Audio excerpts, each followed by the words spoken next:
The most compelling reason. It is a general assumption that, whatever other disagreements we may have, when it comes to the gospel of our salvation, both Calvinists and non-Calvinists are in full agreement. Some Calvinists, however, disagree, claiming, as we have already seen, that the biblical gospel is Calvinism. For example, God's plan of salvation revealed in the Scriptures consists of what is popularly known as the 5 points of Calvinism.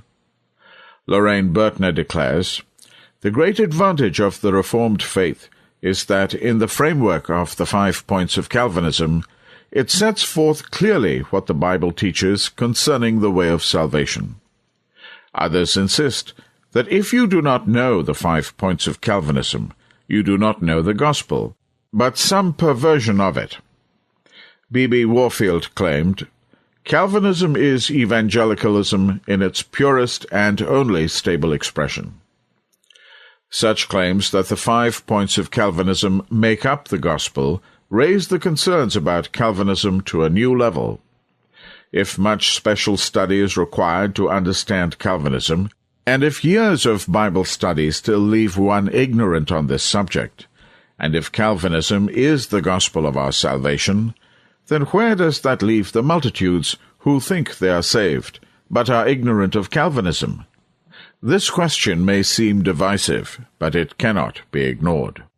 Another grave question is raised concerning the proclamation of the gospel to the whole world as Christ commanded.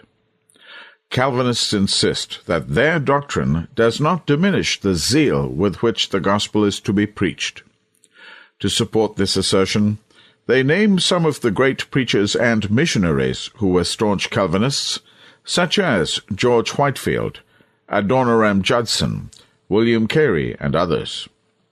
And it is true that although they know that many to whom they preach are not among the elect, some Calvinists nevertheless preach earnestly, so that the elect may hear and believe. Certainly, however, the zeal of such men and women in bringing the gospel to the world could not be because of their Calvinism, but only in spite of it.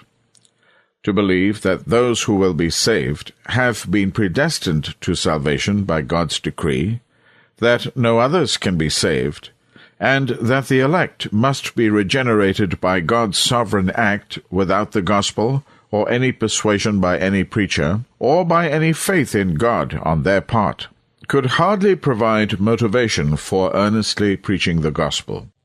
No matter how the Calvinist tries to argue to the contrary, such a belief can only lessen the zeal a reasonable person might otherwise have to reach the lost with the gospel of God's grace in Christ.